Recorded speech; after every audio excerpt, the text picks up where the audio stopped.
Bonjour à tous, j'espère que vous allez bien. Alors, être et devenir un meilleur vendeur. Voilà un challenge très intéressant pour beaucoup de commerciaux, mais également pour beaucoup de managers. Et je sais que répondre à cette question n'est pas simple. Et ça va être difficile de pouvoir justement, à travers cette vidéo, de relever ce challenge. Mais pourquoi je fais cette vidéo? Parce qu'en fait, la semaine dernière, j'ai eu l'occasion, et je remercie certains élèves de l'école de commerce d'Eurydice, de m'avoir invité avec eux à participer au négocial, et donc qui était pour eux en fait l'étape avant la sélection pour atteindre la finale qui aura lieu à Épinal à la fin du mois.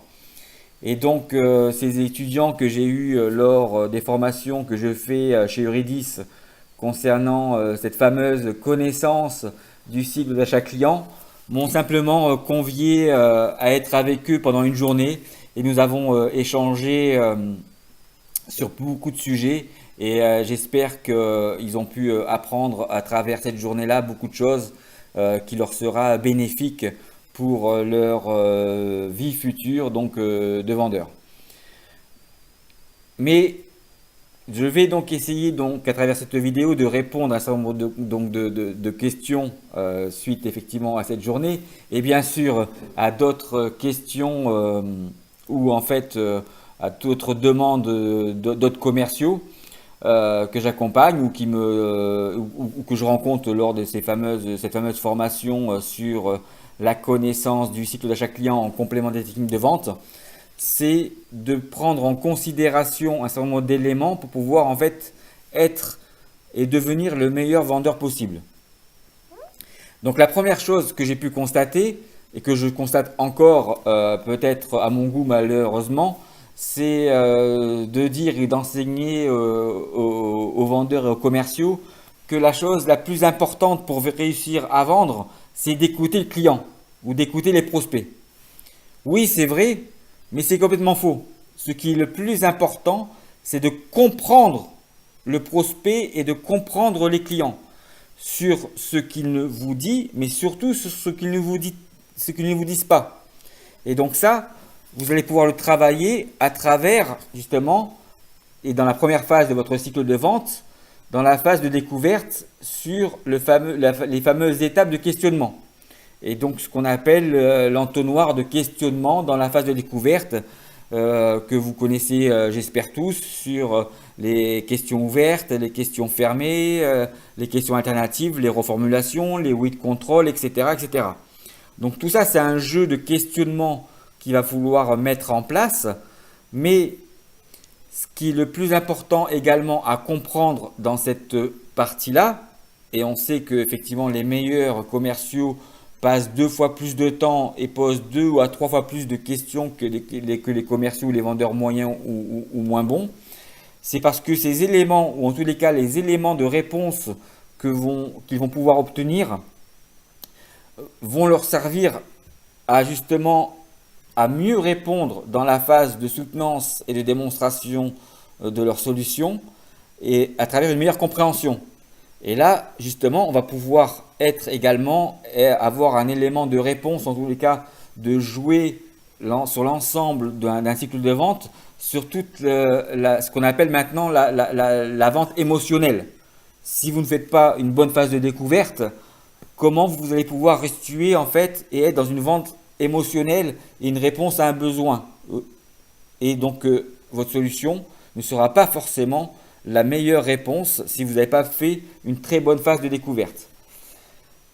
Un sujet très important également, donc par rapport à ce que j'ai pu constater, que je constate encore, c'est que malheureusement trop de commerciaux, enchaînent dans leur entonnoir de questionnement qu'ils connaissent des questions sans prendre en considération un élément ou des mots-clés que leur interlocuteur leur livre dans la réponse qu'ils ont pu obtenir avant à travers une question qu'ils ont posée.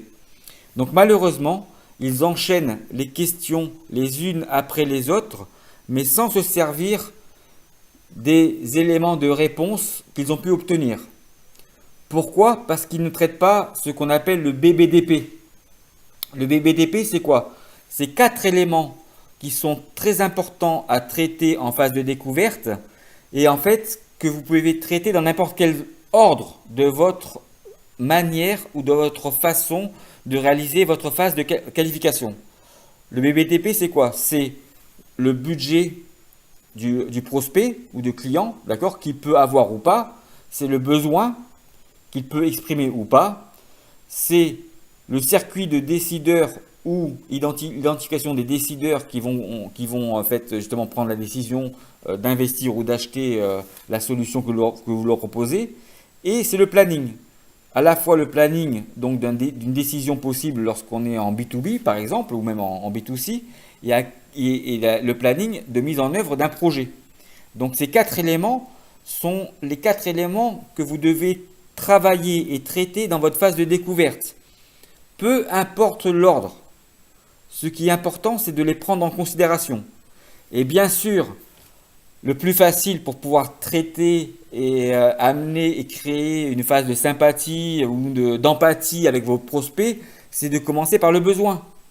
Après, tout le reste, vous le travaillez comme vous le souhaitez. Et en fait, chacun des éléments peut être aussi traité à travers des éléments de réponse à des questions que votre prospect vous donne.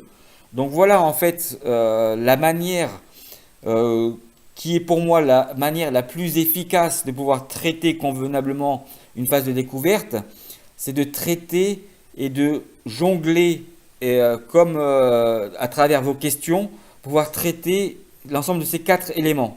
Besoin, budget, décideur, planning. Et c'est ces 4 éléments qui vont vous permettre pour vous d'être en mesure de contrôler ce que vous dit votre acheteur ou votre prospect.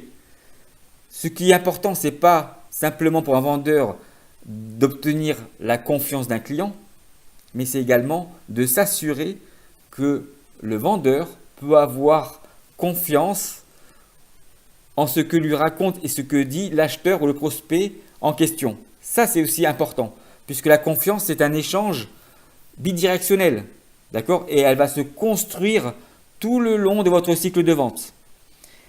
C'est un élément très important à comprendre et ce qui veut dire également que, en réalité, la qualification, lorsque vous maîtrisez et vous comprenez le fonctionnement du cycle d'achat client, que la qualification va se réaliser sur l'ensemble des paramètres tout au long de votre cycle de vente. D'accord? Et sur 4 éléments qui vont évoluer à ce moment-là pour l'acheteur dans son cycle d'achat en termes d'intensité et d'importance pour lui. En tous les cas, j'espère que cette vidéo vous aura permis de comprendre l'importance de l'aspect donc de qualification dans la phase de découverte des différents éléments du BTP pour pouvoir en fait construire et dans le temps une relation de confiance avec votre futur acheteur à travers également votre démarche commerciale que vous allez pouvoir mettre en œuvre dans votre méthode de vente. Je vous souhaite à tous et à toutes une excellente journée et je vous dis à très bientôt. Au revoir.